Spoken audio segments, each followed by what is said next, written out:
ምንም እንኳን ገዳዮቻችን እየገደሉንም ድምጻችንን ቢያፈኑም እንግዲህ የዓለም አብያተ ክርስቲያናት ምክር ቤት በአርሲ ለተገደሉ ክርስቲያኖች የተሰማውን ሐዘን ገልጿል። እንደ አርሲ አይነቶቹ መመናን እኛ መከራ መጣብን ብለን አለ የለም ስንል በእኛ መካከል ስለ እምነታቸው የሚሞቱ ሰዎችን አለ ዛሬ ኦርቶዶክስ ሆናለሁ አቤል አቡና በኔ ቪዲዮ ካልሰራ ለሚቼክ ዛሬ ኦርቶዶክስ ከመሸጠ ወንጀ ያዘ ወታደር ብናይ ይጠብቀኛል ሳይሆን ይገለኛል ብለን ነው የምንፈራው። የወታደር ልብስ ለኢትዮጵያ ግርማዋ ነበር፣ አሁን ግን ፍርሃቷ ሆኗል። ማፈሪያዋ ሆኗል እኮ እናንተ። ስለዚህ ምን ነው እኛም ብቻ የሚጠላ በዛ እንዲሁ በግድ እየሰበሰቡን ነው። እኛ አንደራጅም ብለን ነበር፣ አንሰበሰብም ብለን ነበር። በደም እየተሰበሰብን ነው። ክብርና ምስጋና ለአምላካችን ይሁን። ስለዚህ ሰላም ጤና ይስጥልኝ ወደ ተከበራችሁ የሎጎስ ቤተሰቦች ደምጋችሁልኝ በአዲስ ቪዲዮ ተመልሼ መጣሁ። በዚህ ቪዲዮ የምንመለከተው የአርሲ ክርስቲያኖች ያስፈልክተው ዓለም የተናገረበት ይገኛልና የዓለም አብያተ ክርስቲያናት እንግዲህ ጉዳዩን አውግዞ ደብዳቤ ወደ ቤተ ክርስቲያን ልኳል። እሱን የምንመለከት ነው የሚሆነው። እነዚህ ደግሞ ወጣቱ ለኦርቶዶክሳውያን ታላቅ ጥሪ አቅርቧል። እሱን የምንመለከት ነው የሚሆነው። የዮኒ ማኛ ጉዳይ አለ። እሱን ማስመለከታችኋለሁ። ሁላችሁ ቪዲዮ ላይክ እና ሼር ማድረጋችሁን ለብዙዎች ማድረሳችሁን ኮሜንት ላይ ገባችሁ ፍትህ በአርሲ ለሚጨፈጨፉ ኦርቶዶክሳውያን ክርስቲያኖች መጻፋችሁን እንዳትረሱ። ሰብስክራይብ ድን ማታረጉት ለምንድን ነው ማታረጉት? አሁን ማርኩ እስቲ መጀመሪያ ከዚህ ቪዲዮ እንጀምር። እንደ አርሲ አይነቶቹ መመናን እኛ መከራ መጣብን ብለን አለ የለም ስንል በእኛ መካከል ስለ እምነታቸው የሚሞቱ ሰዎችን አሳየን። አየ መከራ የሚያሳቅቅ ነገር አይደለም እያለን እኮ ነው። አንተ ያያሃት እቺ ጥቂቷ ነገ ለሚመጣው የበለጠ ነገር እንድትለማመድ እያደረኩህ ነው እያለ እኮ ነው እግዚአብሔር። ግን ማናችንም መከራ መታገስ አንችልም፣ አንፈልግምም ጭምር። እግዚአብሔር ይሄን ድክመታችንን እያወቀ እኮ ነው በጥቂቱ የሚመፈትነን። ታውቃላችሁ እኛና እዛ የሞቱትና በሰማዕትነት ያረፉትን ወንድም እህቶቻችንን የሚለየን ምን እንደሆነ ታውቃላችሁ? ቦታ ብቻ እኮ አይደለም እምነትም ጭምር ነው። እኛ እግዚአብሔርን እንደነሱ እናምነው ይሆን? የመጨረሻው ሰዓት ላይ እኔማ ሞትለታለሁ ያልከው እዚህ ተቀምጠህ ያ መከራ እዚህ ቢመጣ ትሞትለት ይሆን? እንሞትለት ይሆን? ደርቡሾች መተው ሀገር ባጠፉበት ዘመን ነው ይባላል። አንድ ሰውዬ መጥቶ ጧት ላይ ማለዳ ሲነሳ ቤተ ጉባኤውና ተማሪው ያለው በሙሉ ከነመምሩ ደም በደም ሆኖ ርሶ ሞቷል። አዳራሹ በሙሉ በደቀ መዛሙርቱና በመምህራኑ ደም ተጥለቅልቋል። ሰማዕታት ሆነው ደርቡሾች ገድለዋቸው ሄደዋል። ሃይማኖታችንን አንለውጥም ብለው። እየሰማችሁ ነው? ይሄ ሰውዬ ይሄንን ሲያይ እንዴ እኔስ ማን አነሽ ያለና አብሯቸው ተከትሎ ሄደ። ማንንም ፍለጋ ደርቡሽ እንዲገሉት ሄደ። አብሮ አገኛቸው ከሩቅ። እኔን ትታችሁኝ ሄዳችኋል፣ እኔን ገደሉኛል። አሁን ይሄን ስትሰሙት ጥሩ ይመስላል አይደል? እነሱስ የዋዛ መሰሏችሁ? ባንዴ አንገትን ቆርጠን እንደነሱ እንድትሆናሉ።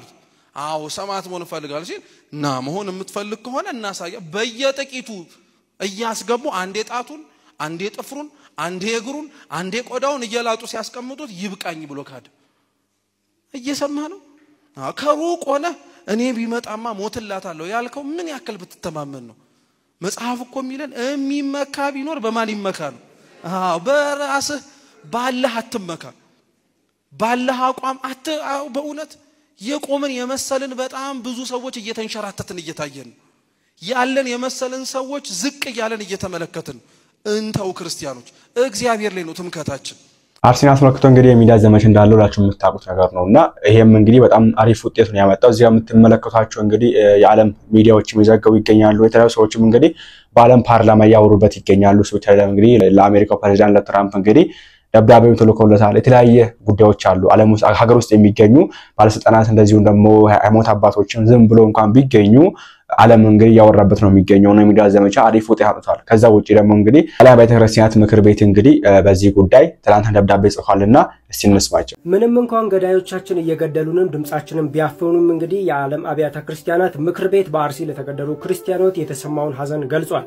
የምክር ቤቱ ዋና ጸሐፊ ዶክተር ጄሪ ፒላይ በዛሬው ዕለት ለኢትዮጵያ ኦርቶዶክስ ተዋሕዶ ቤተክርስቲያን በጻፉት ደብዳቤ በአርሲ ዞን ቢያንስ 20 የቤተክርስቲያኗ አባላት ላይ በተፈጸመው ጥቃት የተሰማቸውን ሐዘን ገልጸዋል። ዋና ጸሐፊው አጋርነታቸውን ለማሳየት ጭምር በላኩት በዚህ ደብዳቤ ይህ ትርጉም የለሽ የህይወት መጥፋት የሰላም መጥፋትና ሁሉንም ማህበረሰብ ለመጠበቅ የሚያስችል እርቀ ሰላም አስፈላጊ መሆኑን የሚያሳይ ነው ብለዋል። ጨምረውም በዚህ የሐዘን ጊዜ ከእናንተ ጎን እንቆማለን፣ በጥቃቱ የተጎዱትን ሁሉ በጸሎት እናስባቸዋለን፣ ጌታ መጽናናትንና ፈውስን ጥንካሬን እንዲሰጣቸው እንለምናለን በማለት አስታውቀዋል። የዓለም አብያተ ክርስቲያናት ህብረት ሁሉንም አይነት የአመጽ ድርጊቶች እንደሚያወግዝና ለፍትህ ለሰላምና ለአብሮነት ለመኖር የሚያደርጉ ጥረቶችን እንደሚደግፍ የገለጹት ዋና ጸሐፊው በዚህ የህመምና የሐዘን ወቅት ምክር ቤቱ ከኢትዮጵያ ኦርቶዶክስ ተዋሕዶ ቤተክርስቲያንና ከሁሉም የኢትዮጵያ ህዝብ ጎን መቆሙን ለመግለጽ ይወዳል የሚል መልእክት አስተላልፈዋል። በጣም ደስ የሚል ነገር ነውና ጩኸታችን ከንቱ እንዳልሆነ የሚያሳይ ነው። ብዙዎች እንግዲህ እናንተ ጮኻችሁ ምን አመጣችሁ ምንም አታመጡም እስቲ እናንተ ጮሁና የሆነ ነገር አምጡና እኛም እንጮሃለን የሚል ሰው አሁን የሚሰማውና ይሄ ፍርሃት ነው። ከዚህ እንዳልነው ፍርሃታችሁን ምንም አይመጣ በሚል ተከታችሁት ነው እንጂ ስለምትፈሩ እና የሆነ ነገር ይደርስባባል ስለምትፈሩ ነው የማትናገሩትና እሱ ብቻ አይደለም። እንግዲህ የደሴ ከተማ ወጣቶች እንግዲህ በዚህ መንገድ ታላቅ ጥሪ አቅርበዋል። ወጣቱ ስለ አርሲ ክርስቲያኖዝም አንድ ላይ የሚል ነገር ህዳር 7 ላይ በቤተክርስቲያን ውስጥ እንደሚካሄድና የአዳባይ ሰልፍም ጭምር ይመስለኛል እንግዲህ እንደሚካሄድ የሰማን ነው የምንገኘው። በዚህ አጋጣሚ ደግሞ ለደሴ ወጣቶች ማስተላለፍ ፈልገው ነገር ሌላ መልክ እንዳይዝ እንድታደርጉ በእግዚአብሔር ስም በቅዱስ ቤተክርስቲያን ስም እንጠይቃቸዋለን። ይሄ ማለት በውስጥ በኩልም ያወራ የነበረ ሰዎች እና ይሄ ነገር ባይደረግ ይሻላል በደሴ ከተማ ማለት በአማራ ክልል ስለሆነ ባይደረግ ይሻላል የሚል ነገር ይቀርልኝ ነበርና ይሄ የሆነበት ምክንያት ነገር ሌላ መልክ ያይዙታል። ኦኬ ተላላኪ ናቸው የእንትና ፓርቲ አናውን ኦርቶዶክስ ሆኛ ተግደው ይስላልኩኝ ብቻ ፋኖ ነው የሚለኛል ኦነግ ነው የሚለኛል እንትና ነው የሚለኛል ያለው እንደዚህ ነገር ነውና እንደዚህ ነገሮች ውስጥ እንዳይገባ ነገር ይየው በስርዓት የውሸት ያበጠበቀበት መንገድ ለኦርቶዶክስ ክርስቲያኖች ብቻ ድምጽ ሆናችሁ እንድትገቡ ለማለት ፈልጋለሁ። ከዛ ውጪ ደግሞ ሌላ ነገር የሚያራምዱ ሰዎችም ሊኖሩ ስለሚችሉ እባካችሁን ይሄን ነገር በትክክል እንድታደርጉት ለማለት ፈልጋለሁ። እንደዚህ ነው በደሴ የምትገኙ ክርስቲያኖች ወጣቶች ወጣችሁ ድምጻችሁን እንድታሰሙ። አሁን ላይ ይሄ ነገር ከትንሽ ጊዜ በኋላ የሚያልፍ ነገር ነው እግዚአብሔር ይመስገንና ስማቸው ስመመራችን ምናልባት ዘመን ቤተክርስቲያኒቱ ላይ ዘንበል ስላለባት አይደል ክርስቲያኖች ላይ ኦርቶዶክሳውያን ላይ ዘመን ዘንበል ስላለ እንጂ በዚህ ሀገርም ታሪክ ያንድም ሰው የሁለትም ሰው ሞት ዋጋ ነበር። አሁን እንግዲህ እኔ እንኳን እስካለ መረጃ ወደ ኦልሞስት ወደ 39 ሰው ደርሷል ማለት ነው። ወደ 30 ምናምን ሰው አልፏል። ስለዚህ እነዚህ ሰዎች እየሞቱ ነው። አሁንም ይቀጥላል። እንግዲህ ትላንትና ሰዎች ሞተዋል እንደምናቀውና ከዚህ አንፃር ይሄ በህግ አግባብም እንደ ሀገርም እንደ ሰውነትም ልክ አይደለም። ሰው ማንንም ሰው ሊቃወሙ የሚገባ ነው። በነገራችን ላይ ከወንጌላውያን አማኞችም እኮ ይሄንን የቤክሳይቱን መግለጫ አይተው የሲኖዶሱ መግለጫ አይተው ደግፈው ጽፈዋል እኮ መግለጫ አስተዋል የሐዘን መግለጫ አስተዋል ከፕሮቴስታንት ወገንም ማለት ነው። ስለዚህ ሰው የሆነ ሰው ሊቃወሙ የሚገባው እውነታ ነው። ይሄ በነገራችን ላይ በዚህ ላይ የዘኔ ሰውነት ሚዛንስ ምንድነው? አሁን እንደ ሰው ጉዳት ሲደርስብህ ካላዘንክ ምንድነው ሰው የመሆኑስ ሚዛን? ኦፍ ኮርስ ሰውነት በነገራችን ላይ ሰውነት በሃይማኖት አይለካም። ሰውነት የሚለካው በሰውነት ነው። በቃ ሰው ሆኖ በመገኘት ነው የሚለካው። ሰው ሆኖ በመኖር ነው የሚለካው። ከዛ ውጭ እንግዲህ የዮኒ ማኛ ጉዳይ አለና ዮኒ ማኛ ኦርቶዶክስ ነው ያለ ይገኛል። አሁን ደግሞ እስቲ እንስማው። ዛሬ ኦርቶዶክስ ሆናለሁ አቤል አቡና በኔ ቪዲዮ ካልሰራ ለሚቼክ ዛሬ ኦርቶዶክስ ሆናለሁ ጌታ ምስክር ዛሬ ኦርቶዶክስ ሆናለሁ አቤል አቡና በኔ ቪዲዮ ካልሰራ ለሚስ ይሄው አሁን እያያችሁ ዛሬ ኦርቶዶክስ ሆናለሁ ለሚሽ ካልሰራ በኔ ላይ ጧት ተነስቶ ካልሰራ እኔ ዛሬ በቃ ጌታ የውሸት እኔ ማመልከው ጌታ እኔ የተንበረከኩለ ጌታ እኔ በስሙ የተጠመቁ ጌታ ዛሬ ዋሽቶኛል። ዛሬ ዋሽቷል ጌታ ለሚስ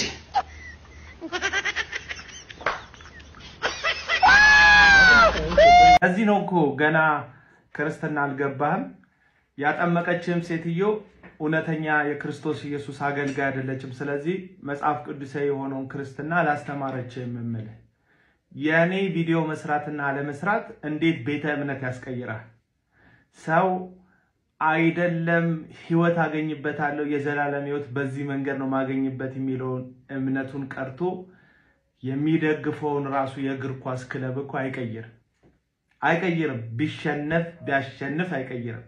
አንተ ግን አቤል አቡና ቪዲዮ ካልሰራ እምነት የኦርቶዶክስ ይሆናል። ኦርቶዶክስ የምትሆነው ዶግማውን አይተ ቀኖናውን አይተ ያዋጣኛል የዘላለም ህይወት ይሰጠኛል ብለህ እንጂ ከኔ ቪዲዮ መስራትና አለመስራት ጋር ያይዘ መሆን የለበትም። ሲቀጥል ደግሞ ምናልክ ያመንኩት በስሙ የተጠመቁበት ጌታ ዋሽቷል ማለት ነው አቤል አቡና ቪዲዮ ካልሰራ ምን እያልከን ነው? ጌታ ነግሮኛል እያልከን ነው። አየ ከምትሰክሰው ካሰተኛይቱ ብርቱካን የተቀበልከው እምነት ጌታ ብሎኛል ወደ ማለት ቅጥፈትና ውሸት የሚያድግ እንጂ ሕያውነትና ሕይወት ያለበት አይደለም። ትናንትና ተሰብስበው ለአንተ ምህረት እንደሚገባ ሲነግሩ የነበሩ ግብዝ የሆኑ ሰዎች ለሌላው ሰው ምህረት የማያደርጉ እንደሆነ ያደባባይ ሚስጥር ነው። የሰውን እርቃን ፎቶ እንኳን እስከ መስቀል ድረስ ምህረት የለሾች እንደሆነ ይታወቃሉ። አንተንም በተመሳሳይ ጥቅም ለመጠቀሚያነት ለማድረግ በእርግጥ እነሱ ብቻ አይደለም የሚጠቀሙበት አንተም ትጠቀምባቸዋለህ።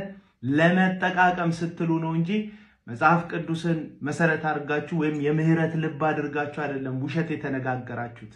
ሰው አጥፍቻለሁ ብሎ ሲናገር ወይም ንስሐ ሲገባ ስለ ጥፋቱ ብቻ ያወራል እንጂ ያጠፋው ጥፋት መጽሐፍ ቅዱስን መቃረን ነው ብሎ እውነት ላይ ተመስርቶ የተናገረው ሰው ጠምዶ እየተሳደበ ላይቭ አይገባም። አንተ ግን ንስሐ አይደለም የገባው። ሰው ዘንድ ተቀባይነት የሚያሳጣህን ነገር ለማስተካከል ይቅርታ ከጠየቅክ በኋላ ከእንደገና ወደዛው ወደ ስድብ ጥፋትክ ነው የገባከው። ስቲል እስካሁን ድረስ እየተሳደብክ ነው። የተሰበሰቡ ሰዎች እንደማይበጁ ለነግር ነው ዛሬ ይህንን ቪዲዮ ምሰራለህ።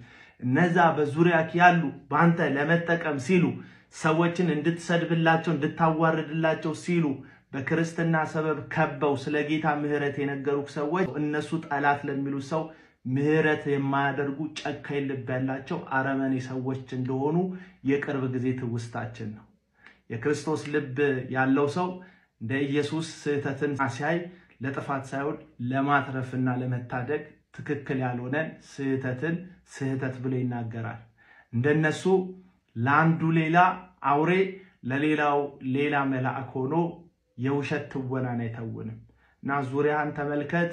የከበቡክ ሰዎች እንደማይጠቅሙ ተረዳ።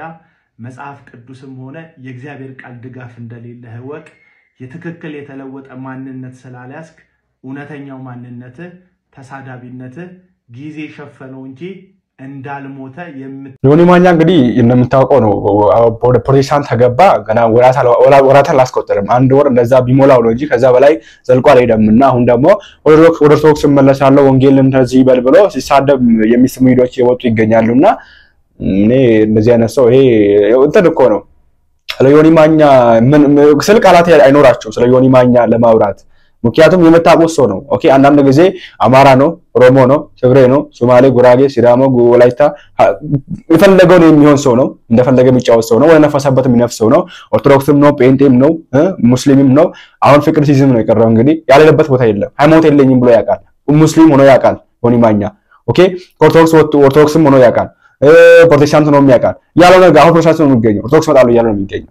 ከፕሮቴስታንት ሲወጣ ከኦርቶዶክስ ሲወጣ ኦርቶዶክስን ሰድቦ ነው የወጣ። አሁን ደግሞ ከያስ ሲወጣ እነሱ ሰድቦ ነው የሚወጣ። እዚህ ይመጣል ከዛ እንደዚህ የሚሆን ሰው ነውና ለዚህ አይነት ሰው ትኩረት አትስጡ ባካችሁ ለማለት ፈልጋለሁ። እስቲ አንዱ እንመልከት። ቤተሰቦቼን አጥቻለሁ፣ ወንድሞቼን አጥቻለሁ። እኔ የምገኘው ሆስፒታል ነው። ይሄ ቪዲዮ ስንሞት እንበዛለን እያላችሁ ክርስቲያኑ ለምታዘናጉ ምዕመናን ሁሉ ነው። በየትኛውም መስፈርትና አግባብ ሰው እየሞተ አይበዛም። አርሲ ላይ የሚሞቱ ምዕመናን እየሞቱ ነው እንጂ እየበዙ አይደለም። እየተፈናቀሉ ከስራቸው እየተነሱ እየተሰደዱ እንጂ እየበዙ አይደለም። አርሲ ላይ የምትገኙ ምዕመናንም ማወቅ ያለባችሁ ነገር ማንም አልደረሰላችሁም። ማንም የሚደርስላችሁ ሰውም የለም። ሁሉም የሃይማኖት አባት ፊቱን ያዞረባችሁ። ስለዚህ ያላችሁ አማራጭ ቢኖር እነሱ በሚመጡበት መንገድ እናንተም ተዘጋጅታችሁ እነሱን መመለስ ነው። እኛም ቢሆን ከናንተ የተማርነው ነገር እንደዚህ አይነት ድርጊት እኛ ላይ ቢፈጸምብን ማንም ሰው እንደማይደርስልን ነው። ለኛ ያለን ራሳችን እንደሆነን ነው። ስለዚህ ለሚመጣው መከራ ለሚመጣው ሰይፍ ሁሉ በመጣበት መንገድ እንዲመለስ ሁሉም ተዘጋጅቶ መጠበቅ ነው ያለበት እንጂ የሞተን እንበዛለን እያለን አናልቅም። ስንሞት እናልቃለን። ስንሞት መንበዛበት አግባብ የለም። ስንሞት እንሰደዳለን። ስንሞት አጥራችንን እናጣለን። ስንሞት ቤተሰባችንን እናጣለን። ሀገራችንን እንነጠቃለን እንጂ መንበዛበትም እንሰፋበትም አግባብ አይኖርም። ስለዚህ በየቦታው የምትገኙ ክርስቲያኖች ከአርሲ ምዕመናን ተመራችሁ ማንም እንደማይደርስላችሁ አውቃችሁ ባላችሁበት ተዘጋጅታችሁ ለሚመጣው ሰይፍና ችግር ሁሉ በመጣበት መንገድ ለመመለስ ተዘጋጁ። ራሳችሁን፣ ቤተሰቦቻችሁን፣ ሀገራችሁን፣ ቤተክርስቲያናችሁን ጠብቁ። የሞተን እንበዛለን እያላችሁ ህዝቡን ለምታደን ህዝብ ክርስቲያኖች ደግሞ መመራችን በቂ መልሳላቸው። ወደ እነሱ እንለፍ። ኮፒ ሊንክ ሼር ሪፖስት ያደረጋችሁ ለብዙ ሰው አዳርሱት። ስንሞት እንበዛለን እያልን ዘምራል። ከሞት ምን ይበዛል? ጅሬ ምን ይበዛል? ሙታ የለ እንደ አይነት የሚያፈዝ አደንግዝ አፍዛይ እንደ አይነት አስማት በጣም እጅግ በጣም የሞተ ህሊና ነው የሚለው እንዴ በሞት እንበዛለን ይላል እንዴት ሆኖ ነው የምትበዛው በስተናል እንዴ ሰው እየቀነሰ እያጠረ እየደከመ ስንት ነው ዘግተን የመጣን አብያተ ክርስቲያናት ስንት ነው ኦርቶዶክስ ተፈናቅሎ ቦታ ያጣው ስንት ነው ባዶ የሆነው ስንት ነው መዳረሻ ያጣው ስንቱ ነው ባዶ ሆኖ የሚበላው የሚጠጣው ሲያጣ ወደ ሌላ ቤተ እምነት የገባው ስንቱ ነው በጦርስ የሚያልቀው እንዴ ስንቱ ነው ለስደት እየወጣ ባህር የጨረሰው ስንቱ ነው አረቡ ሄዶ ታስሮ ያለው እንዴ ወይቶ ወንድም አይደለችም እንዴ አይደሉም እንዴ እንበዛለን ይላል ዝም ብሎ እንዲህ አይነት ጅልነት እናቁም ማሰብ መቻል አለብን በተማረው ትምህርት ጸንተህ ኑር በክርስቶስ ሃይማኖት ለመጽናት ተምረህ ጸንተህ ኑር ተብለናል አወዛውባቸው የሆነት ኦርቶዶክሳውያን ብርታት ይጠይቀናል ህብረት ይጠይቀናል የበለጠ መግባባት መነጋገር ይጠይቀናል በአንድ ድምጽ መናገር በአንድ አፍ ማውራት አለብን በአንድ አፍ በአንድ ልብ ማሰብ መቻል አለብን አሮን አፍ ይሁንህ አለው ሙሴን አንዱ አፍ አንዱ ልብ አንዱ አይን አንዱ ጆሮ ሆነን እንዳንድ አካል ሆነን መናበብ አለብን እንዳንድ አካል እሱን ነው ቤተክርስቲያናችን ትምህርቷም ድምጿም የሚነግረን ዛሬ አምላካችን በቸርነቱ ቤታችን ያቆይልን አንድነታችን ያጽናልን የእውነት ሁሉ ነገር ቀላል ነው አንድ ሆኖ ማሰብ ነው ከባድ አንድነታችን እግዚአብሔር ያበርታልን ስለዚህ የነን አውቃችሁ ክርስቲያኖች ባላችሁበት አንድነት ፈጥራችሁ ተደራጅታችሁ ራሳችሁን ሀገራችሁን ቤተሰባችሁን ቤተክርስቲያናችሁን ጠብቁ ይቆያል ከዛ ውጪ የመፍትሄ ሐሳብ ነው ነገር ላሳያችሁ አሁን ስንወትን በዛለን እንደዚህ ነው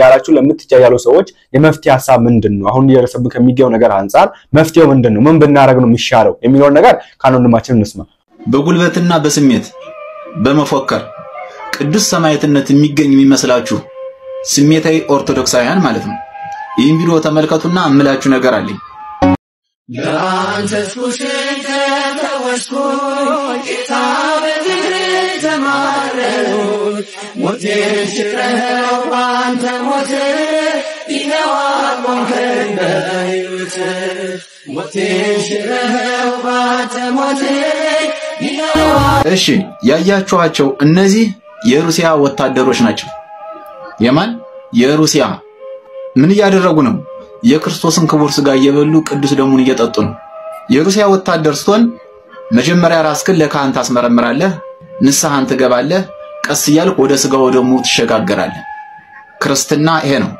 ኦርቶዶክሳዊነት ይሄ ነው አሁን ወደ እነሱ ከመምጣቴ በፊት ወደ ሩሲያ ወታደር ማለት ነው እምላችሁ ነገር ስሙ መጽሐፈ መሳፍንት ምዕራፍ 6 ላይ ብታነቡ እስራኤላውያን በእግዚአብሔር ፊት ክፉ ሥራ ሰሩ እግዚአብሔርም ለ7 ዓመት በምድያማውያን እጅ አሳልፎ ሰጣቸው ይላል ታዲያ በጌዲዮን ጊዜ እግዚአብሔር ምን አለው ጌዲዮንን ወታደሮችን ምረጥ እኔ ካንተ ጋር ነኝና ጠላቶችን በእጅ አሳልፌ ሰጣለሁ አለው ጌዲዮን 32000 ሰራዊት መረጠ ስንት ሺህ 32000 ሰራዊት መረጠ ከዛ በኋላ መርጫለሁ አምላኬ ወይ አለ እግዚአብሔርም እንዲህ አለው እነሆ እስራኤላውያን በክንዳችን በጉልበታችን በብዛታችን አሸነፍነ ይሉኛልና እኔን ይረሳሉና ቁጥራቸውን ቀንስ አሉ ስለዚህ ምን ማድረግ አለብህ አንተ የፈራ የደነገጠ ከገለአድ ተራራ ይመለስ ብለህ አዋጅ አውጅ አለ ዛን ጊዜ ጌዲዮን የፈራ የደነገጠ ከገለአድ ተራራ ይመለስ ብሎ አዋጅ አወጀ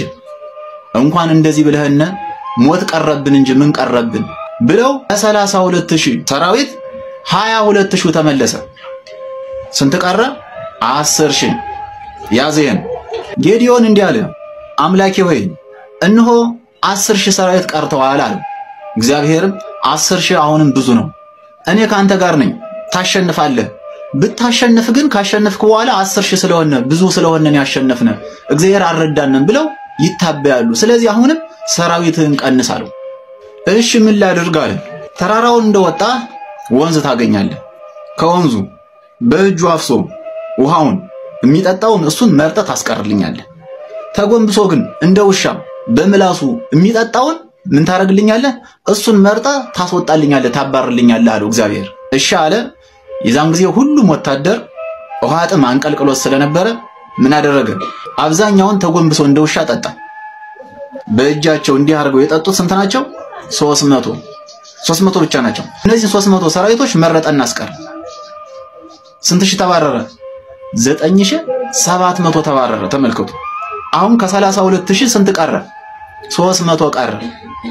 አስተውሉ 31700 ተመልሷል ማለት ነው ከ32000።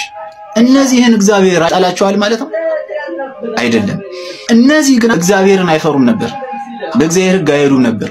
በጉልበታቸው በጦር መሳሪያቸው ብዛት በሰራዊታቸው ብዛት የሚተማመኑ ራሳቸውንም ደግሞ ለካህን ያላስመረመሩ ነበሩ። ጣዖት አምላኪያን ነበሩ።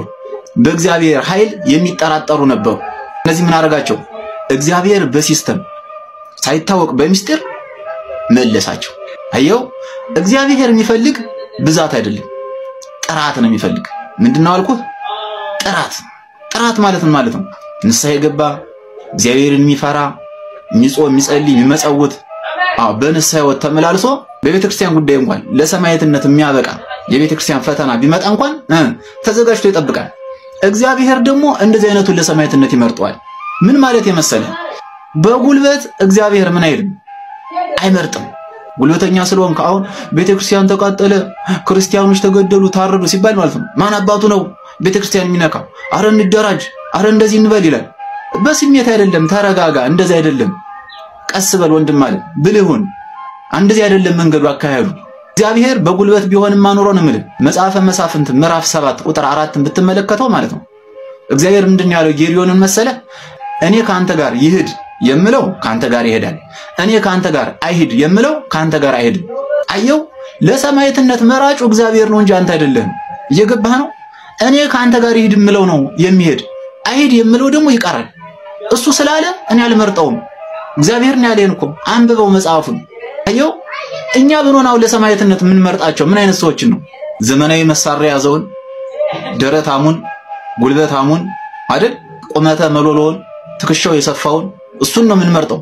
ለውትድርና ምልመላ እንደዚህ አይነት ሰው የሚያስፈልጋል። እግዚአብሔር ግን እንደዛ አላደረገም። እርሱን የሚፈሩትን ቀስ አድርጎ መረጣቸው በብልሃት 300 ሰው ብቻ አስቀረ። ተረጋጋ። ሁሉን ሰማዕታት ተመልከታችሁ። እነ ቅድስት አርሴማን፣ እነ ቅዱስ ጊዮርጊስን፣ እነ ቅዱስ መርቆሬዎስን፣ እነ ቅዱስ ቂርቆስን እያቸው እግዚአብሔር የሚፈሩን የነበሩ በእግዚአብሔር ሕግ የሚሄዱን የነበሩ እግዚአብሔር ደግሞ ለዚህ ቅዱስ ሰማዕትነት መረጣቸው። እውነቱ ይሄ ነው። ለቅዱስ ሰማዕትነት የሚመርጥህ እግዚአብሔር ብቻ ነው። አንተ ካልተዘጋጀ ንስሐ ከሌለ እግዚአብሔር ማትፈራ ከሆነ የድሃ ገንዘብ እየበላህ እየጠጣህ ድሃ እያሳቀክ የድሃን እንባ ኑሮብህ በክፋት በተንኮል ኑረህ በጭፈራ በሱስ በዝሙት ኑረህ በጠንቋይ በመተት ቃልቻዎች ቤት በአስማተኞች ቤት እየተመላለስክ ከርመህ ማለት ነው አሁን እኔ ሰማዕትነት ካልሆንኩ ቤተክርስቲያንን ማን የሚነካት ብትል ማለት ነው ሲራክ ምዕራፍ 3 ቁጥር 16 አንብበው። እግዚአብሔርን ከማይፈሩ ከሺህ ሰዎች ይልቅ እግዚአብሔርን የሚፈራ አንድ ይበልጣል ይላል። አንድ ይበልጣል በእግዚአብሔር ዘንድ። ስለበዛ አይደለም። ለዛ ነው ብዛት አይደለም እግዚአብሔር የሚፈልግ ጥራት ነው የሚፈልግ ማለት። አሁን እኛ ምንላችሁን እኮ ስለማትረዱና እውነት ነው የምነግራችሁ ሁላችሁ። ይህ ጊዜ ማለት ነው የሰማዕታት ጊዜ ብቻ አይደለም። እና አይደለም የሰማዕትነት ጊዜ ብቻ አይደለም፣ የመቅሰፍትም ጊዜ ነው። ዘመነ ሰማዕታትም ነው፣ ዘመነ መቅሰፍትም ነው። ይህ ነው አሁን ወጣቱ ኦርቶዶክሳውያን ሊረዳው ያልቻለ። ዘመነ ሰማዕታት የሚሆንላቸው ለነማን ነው? እንደነገርኳችሁ በጾም በጸሎት እግዚአብሔርን በመፍራት በንስሐ ሕይወት የተመላለሱ እነሱ ምን ይሆናሉ ማለት ነው? ቢሞቱ እንኳን ቅዱስ ሰማዕት ነው የሚሆኑ። እንደነ ቅዱስ ጊዮርጊስ እንደነ ቅድስት አርሴማ ነው የሚሆኑ። እንደነ ቅዱስ ቂርቆስ ነው የሚሆኑ። ቢሞቱ እንኳን ለምን? እግዚአብሔርን እየፈሩ ስለተጠባበቁ ማለት ነው። ጸድተው ንጹህ ነው ስለጠበቁ ማለት ነው። እኔ እናንተ ግን በኃጢአት ኑረን ከርመን አሁን የመቅሰፍት ጊዜ ሲመጣ ሰማዕትነት ካልሆንኩ ካልክ ማለት ነው እግዚአብሔር ራሱ ለሰማዕትነት ላያበቃ ይችላል። ዝም ብሎ ባጉል ሞት በዘርም በፖለቲካም በበሽታም በተለያየ መቅሰፍት ልትሞት ትችላለህ። ለዛ ነው ንስሐ እንግባ ጊዜው ክፉ ነው እባካችሁ ስሙን እያልን ምንጮ። ለዛ ነው ወንድም ማለት እስኪ መጀመሪያ ራስህን አዘጋጅ። የቤተክርስቲያን ወታደር ነኝ እያልክ ከመፈከር በፊት ማለት ነው እስኪ መጀመሪያ ከእግዚአብሔር ጋር ታረቅ፣ ንስሐ ግባና መጀመሪያ እስኪ ተዘጋጅ። ከዛ በኋላ ራሱ እግዚአብሔር እኮ ነው ወታደር የሚያደርግህ። ለሰማዕትነት የሚመርጥህ እኮ ራሱ እግዚአብሔር ነው። ይሄን አታውቅም? አሁን አርሲ ላይ የሞቱት ወንድሞቻችን እናቶቻችን በክርስቶስ ስም ስለሞቱ ብቻ ሰማዕት ናቸው። በክርስቶስ ስም ስለሞቱ ብቻ ኦርቶዶክስ ናችሁ ተብለው ስለሞቱ ብቻ በማህተባቸው ምክንያት ስለሞቱ ብቻ ሰማዕት ናቸው። እነርሱ ግን ተመርጠው ምን ታውቃለህ ስለነሱ? እግዚአብሔርን እየፈሩ የኖሩ ሊሆኑ ይችላሉ። ተመርጠዋል ለሰማዕትነት። እኔና አንተ ደግሞ እንድንመረጥ እንዘጋጅ ነው እያልኩ ያለ። ጫቱን ተወው፣ ሲጋራውን ተወው፣ ቁማሩን ተወው፣ ዊዱን ተወው ነው የምልህ። ሱሱን ተወው፣ የቤቲንግ ቁማሩን ተወው፣ የካርታ ቁማሩን ተወው፣ የቢንጎ ቁማሩን ተው ይቅርብ አሁን ተጎለተ ጫት የትምቱልበት ቁማሩ የትምቱልበት አይደለም ኦርቶዶክሳዊ ንቃ እንዴት አድርጌ ላስረዳ ወዳጅ ንቃ ጊዜው የምትነቃበት ሰዓት ነው ከእንቅልፍህ እግዚአብሔር ራሱ ነው የምላችሁ እኛ ከታረቅነው ጠላቶችን መጣ ያውቅበታል እውነት ነው የምነግራችሁ እግዚአብሔር የቤተ ክርስቲያንን ጠላቶች ማዋረድ መጣ ያውቅበታል ሰናክሬምን ያዋረደ እኮ ነው አንተ ፈርዖንን ያዋረደ አምላክ እኮ ነው ያለን በእግዚአብሔር ነው የምትጠራጠር በኃይሉ አዎ ጉልበታችን እግዚአብሔር ነው እንጂ እኛ ጉልበት የለንም በጉልበት አትመካም በኃይል አትመካም የነገርኩ ነው ንስሐ እንግባና እንዘጋጅ ካሊያ ከምሩም ከሰማያም ሳቱ እንዳትቀር ይሄንም ነገር የሩሲያ ወታደሮች ግን ያያቸው የቤተ ክርስቲያን ወታደሮች ይሄ ነው ስርዓት በቃ መጀመሪያ ንስሐ ይገባሉ አስበለው ደግሞ ወደ ቁርባን ደረሱ አሁን እነዚህ ቢሞቱ ሰማያት ናቸው በቃ ቅዱስ ሰማያት ናቸው ቢሞቱ ራሱ ተዘጋጅተው ነው እየጠበቁ ያለ ለዛ ነው እንዘጋጅ መጀመሪያ ንስሐ እንግባ ሲያል ደግሞ ወደ ቁርባኑ እንቀርባለን ወዳጄ ይሄን ነው ልልህ የምችለው ከዚህ ውጪ ግን በፉከራ በሽለላ በስሜት ማለት ነው ሰማያትነት አይገኝም ዘመኑ ዘመነ ሰማያታትም ነው ዘመነ መቅሰፍትም ነው ይህን ቪዲዮ አስተማሪው ነው ካገኛችሁት ስለ ድንግል ማርያም ነው መላችሁ ሌላው ኦርቶዶክሳዊ እንዲማርበት ሼር ሪፖስት ኮፒ ሊንክ አድርጉልኝ ክብር ይስጥልኝ ኢንቨስት ቪዲዮአችን የት ነበር በአርሲው ጉዳይ እንግዲህ አዲስ መረጃ ካለ ይዤላችሁም ቀርበን ላይክና ሼር ያርጋችሁ ለብዙዎች ማድረሳችሁን እንዳትረሱ አሁንም ድምጻችሁን አስተምሩን አስፈልጋለሁ በቀጣይ ቪዲዮ እንመለሳለን ቸር ቆዩልኝ